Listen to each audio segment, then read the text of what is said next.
Hello there. Thank you so much for joining us. This is News Channel Nebraska.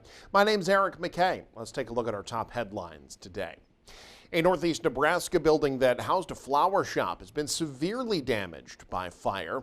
This video sent to News Channel Nebraska shows a blaze burning at what appears to be the Expressions Floral on Lucas Street in Pierce. No word yet on a cause of the fire, which was called in at some point around midnight. Norfolk fire officials called to help with mutual aid just after midnight. Fire crews were still working to put out hot spots at mid-morning. There's been no report of any injuries. Governor Jim Pillen's battle to cut property taxes is headed for the finish line in Lincoln. It's a plan that's received plenty of objection, and Pillen is even getting blowback from the man who helped put him in office. Joe Jordan tells us U.S. Senator Pete Ricketts is piling on the Pillen plan. It was clear the person for the job is Senator-designate Pete Ricketts. Thank you, Pete. It was just over a year ago when Governor Jim Pillen named former Governor Pete Ricketts to the U.S. Senate. I will be voting for Jim Pillen. And that followed Ricketts' earlier push for Pillen to succeed him in Lincoln. But all that history isn't keeping Ricketts from fighting Pillen's tax plan. I'm against this plan to raise taxes. As governor, I was always against the plan to raise taxes, and I'm against the plan to raise taxes right now. And historically, we've done this in the past. We've raised taxes, income taxes, sales taxes, and tried to give it to schools to get property tax relief, and it's never worked. High property taxes hurt every Nebraskan in every single part of our state. It must be fixed now. Property taxes are so out of whack, you don't even need to own property to be adversely affected. They are the most regressive tax government imposes on its people. The debate has found some on Pillen's side arguing the Pillen plan is a tax shift, not a tax hike. Ricketts sees little, if any, difference. Is Jim Pillen's tax plan a tax increase or a tax shift? So the current plan that's being considered by the legislature is a tax shift. It's raising the sales tax, so you're raising taxes on one group of people, a lot of those people being low-income people, and giving the tax benefit to somebody else, primarily property owners, whether you own a house, a car, an apartment building, or not a car, house, apartment building, or a farm. They're property owners. So it's a tax shift. It's not actual tax relief. In Omaha, Joe Jordan, News Channel, Nebraska. Senator Ricketts, meanwhile, laying the blame for what he calls a crisis at the border at the feet of President Joe Biden. He's holding several sessions in eastern Nebraska this week, dubbed border briefings. The Republican spoke in Beatrice, calling the situation at the U.S. southern border, in his words, a catastrophe. At the most recent numbers we have for February, that number is now 9.2 million people have attempted to cross into our country illegal or have crossed into our country illegally. 9.2 million. That's more than the population of New York City. That's more than the population of 36 states. About 40 people attended the session in Beatrice. Ricketts said the solution for him, elect a new administration and return to a remain in Mexico policy for those seeking asylum.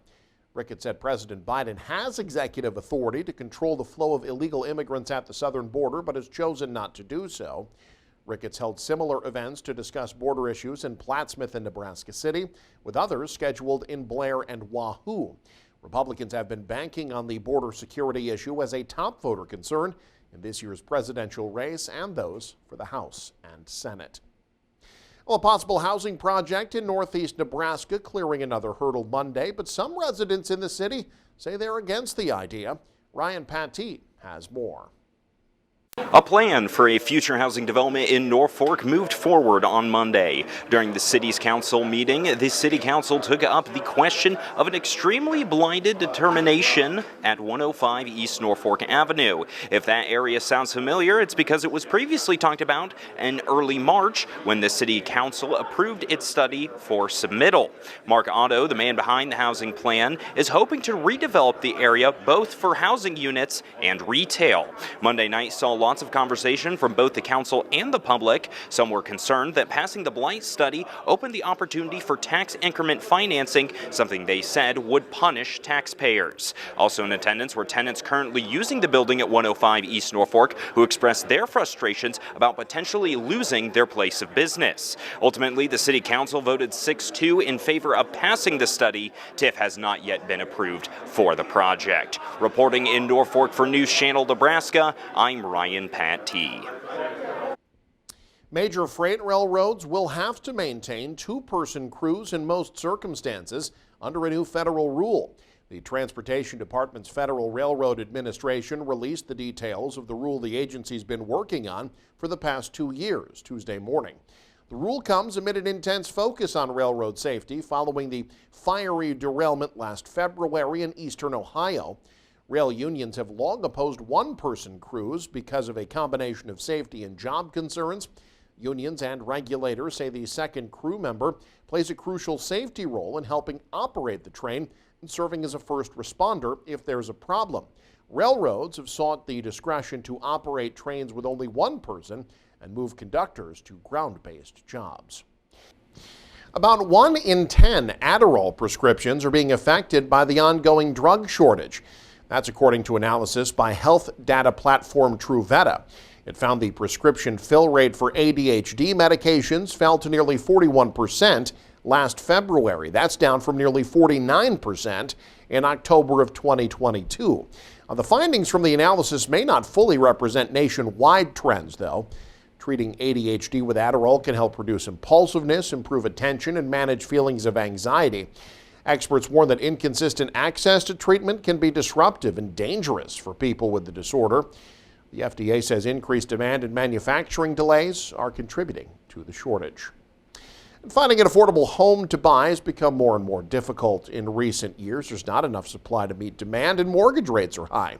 Now, new analysis by Bankrate.com finds that home buyers in nearly half of the country need a six-figure household income to comfortably afford a median-priced house. Thankfully, Nebraska is not among them, but it's still expensive here as well. Jen Sullivan breaks down the numbers. Some dismal news for homebuyers in the U.S. A recent analysis by Bankrate.com found that in 22 states and Washington, D.C., purchasers need to make a six-figure salary to afford a typical home. Bankrate calculated that buyers would need to earn $110,871 a year to afford the median home price, which was just over $400,000 in January, according to Redfin. Bankrate found that people in the West and the Northeast will need the most income, while buyers in the South and the Midwest will need the least income. Of course, defining affordability is challenging. Other factors matter too, like savings and debt. And experts say wages haven't kept pace with the rising cost of homeownership. We had a substantial price increase in the past 3 years, about 30-40% price gain in many parts of the country, way outpacing people's income growth, and that is not a healthy development. When it comes to home buying, Lawrence Yoon recommends figuring out a budget and sticking to it. And when it comes to housing costs, he recommends this. About 1/3 of people's gross income should be dedicated for housing costs. For today's Consumer Watch, I'm Jen Sullivan. And finally, a first-of-its-kind facility that plans to house programs to train the state's future doctors is another step closer to completion. Michael Shively has more from Kearney. 2, 1, raise that knee! As a crane lifted the final piece of steel into place, University of Nebraska leaders celebrated a milestone moment in a monumental project. It's not a project on paper. It's not a project that's in a legislative bill. It's in steel. The Doug Christensen Rural Health Education Building is becoming a reality, and its namesake, retiring UNK Chancellor Doug Christensen, couldn't be happier. When that building gets done and we get into there, it's going to be the largest rural health care facility in the country, and it's happening in Kearney, Nebraska. I think that's a big deal. The 100,000 square foot building is on UNK's campus, but will contain a branch of the University of Nebraska Medical Center. UNMC Chancellor Dr. Jeffrey Gold says the partnership, along with the project's unique fundraising model, should be a lesson to the rest of the country. When the public and the private sectors come together with a great university, you can make magic happen. UNMC wanted to make sure the final beam reflected the importance of the building. They brought pieces of it across the state to gather signatures from state legislators, the entire federal delegation for the state of Nebraska, faculty members, and even students ranging from middle schoolers to community college students. The pieces were welded together to create a one-of-a-kind final beam. I think it's a great way to have people share in the vision, be part of the building, physically part of it. And the physical act of signing your name on the top of that beam is a direct way of saying I care.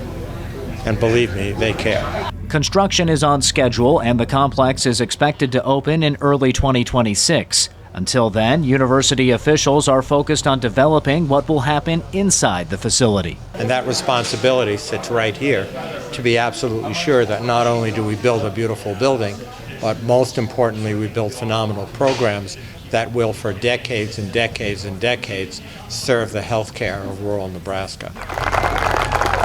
In Kearney, Michael Shively, News Channel, Nebraska. And you can stay up to date with the very latest by following us online. Head to newschannelnebraska.com and click on the News tab there. You can also follow us on X, like us on Facebook and Instagram as well. Thanks for joining us. Have a great day. You're watching News Channel Nebraska.